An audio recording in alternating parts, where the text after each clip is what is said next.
What's up out there? In this video, I want to talk about the experience that I've had with a warrior and offer you some advice on all the hard-fought lessons that I've had to figure out and get my process refined. So, I will start by saying that I think the warrior class has a great class fantasy in this game. I love being able to sit in a big pack of monsters and kill them off, and that is exactly what this game offers me. I'm not much for dodging and running around. I'm terrible at dodging, and just staying in the pocket and killing things is what I enjoy, and this class offers that. This took me a lot of trial and error. For reference, I am level 64 Titan in Act 3 Cruel mode. I'm still working my way through this. I'm on the other side of the gateway fighting the chick with all the shields around her. I don't have enough chaos resistance, I don't think, to work my way through it, so I'm working on that fight. But for the most part, I have been breezing through the Cruel side, which I know everybody says it goes faster on the second time through, but I am also sitting on basically all the same gear that I completed Act 3 on the first time. The only difference is this belt. This is an item level 60 belt. I think I dropped this in, I don't know if it was this act or the previous act, but I ended up getting this as a drop, I think.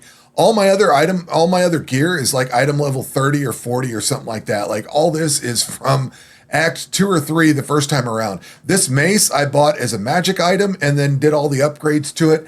I am in Trade League. I don't participate in trade. I play more of an SSF style, but what I like about the Trade League we have now is that we have the currency exchange. I dropped a divine, I traded it for I think 10 or 11 exalts, and then I put those exalts on this gear. That's it. That's the extent of my trade, which you can gather up. I've probably gathered up that many exalts since then. So every exalt that I get has been put onto my gear to add more affixes to everything. But that's it. That is the extent of my trading. You do not need to go to Trade League and buy a bunch of gear. I saw that comment. You don't have to. You can absolutely play this without dealing with any of that. Like I said, I mostly play as an SSF style, and all this gear was found and created or bought through the trade site or the gambling, through traders buying it off the vendors or whatever, or from gambling. I did get a fair bit of stuff from gambling. I don't know if all this is still gambled from, but I did get quite a bit of stuff from gambling. You do not need to overlevel. I saw somebody say you had to do that. You don't have to overlevel at all. If you get the process down, you can stay with the same level that you are in all the different maps. I will say that I did overlevel as I came up because I stalled out. I didn't have currency. It was just, I didn't get my process down. I was dying a lot. So I would go back, level up a little bit, get some stuff on the passive tree, and then push forward. The second time around, and I'm rolling a new character now to be a Warbringer, I don't have to overlevel for anything. Once I got my process down, I'm good to go.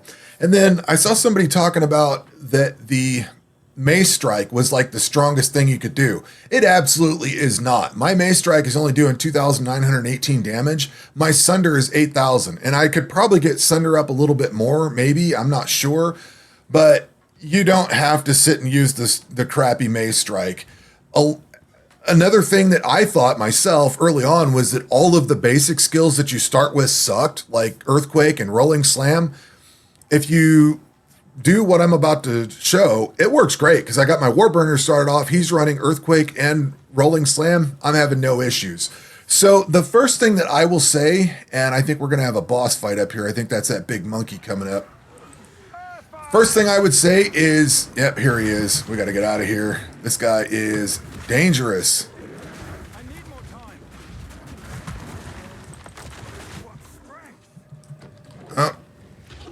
Stay in the fight. First comment is just stay up in it. Don't run off. Just stay right on the boss. You're going to hit him. You might take some damage here and there.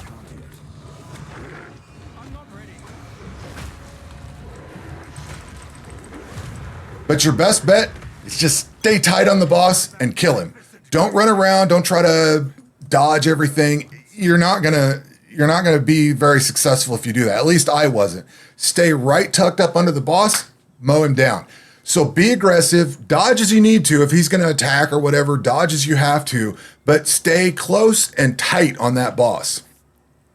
The next thing that's been, this was kind of a big revelation to me, is to mix a slow and a fast skill together.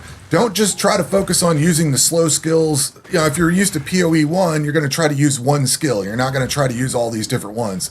I tried all kinds of different combinations of stuff. Like I had totems in my mix at some point.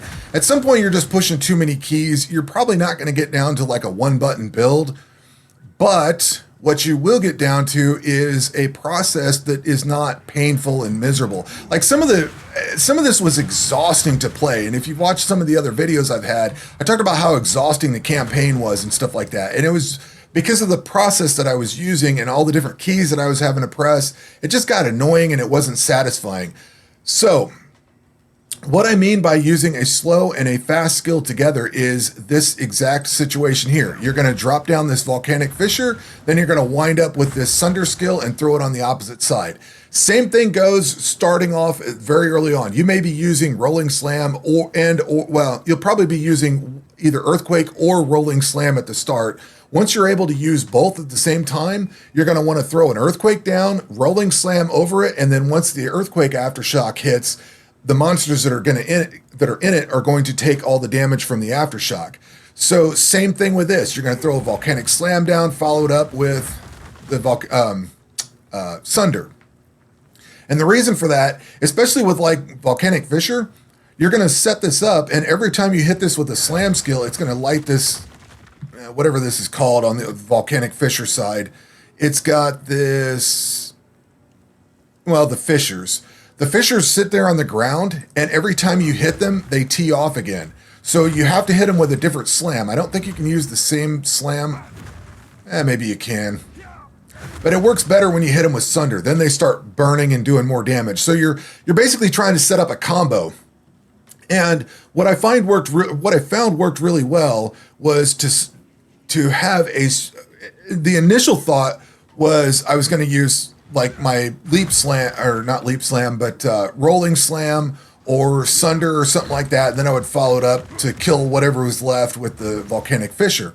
What I finally evolved into is to put, and I don't like WASD. I just use point and click. So what I'm going to say is I put it on my right click. My primary attack is volcanic fissure. The first thing I do when I encounter monsters is throw volcanic fissure down. The second thing I do is slam down with sunder. You can throw like infernal cry or something like that to get a little bit more power on your swing, as it were. But for the most part, I don't need to do that. A lot of this stuff just dies right there. I don't need to go through all the effort of clicking on the Q button to click off infernal cry. So it's kind of a 1-2 combo. You're going to throw the small one down, then you're going to hit the big one. If anything survives that, you've got another follow through you can do with the big one, like on volcanic fissure here. But if you're using earthquake and rolling slam, you can follow back up with earthquake. If you've got something with what I mean is that you do your primary, you do your small attack, you do your big attack, and then there's stuff that has a small sliver of health. Follow it up with your quick attack and try to finish them off. That's the way I've been playing this, and it's worked out so much better. You throw the small one out, launch the big slow attack, and just wipe everything. Stay up fighting things. Don't try to run off or dodge stuff. Just stay right in the fight. Slam down. You'll take a little bit of damage. And yeah, I've died a few times. It's not the best way to do this, but for the most part, you're going to kill stuff and be very successful with this. And we're out of stuff to kill. So be aggressive, stay in the fight, mix your fast and slow skills together, and work up whatever combination of attacks makes things work. Initially, I thought all the attacks really sucked up until I got to Sunder and Volcanic Fissure, but going back and playing through again, I'm finding very great success with Earthquake and Rolling Slam. So there's a lot of different combination stuff you can do. That's the biggest revelations for me. I will also add that if you're trying to speed up something like Sunder, you'll notice that it's got a 2.38 second attack time. If you eyeball this mass hysteria and this cluster of stuff, or you look over here at Blood Rush and you think, man, increased skill speed or increased attack speed or something like that, and you think, oh, that looks great, I'll speed these up.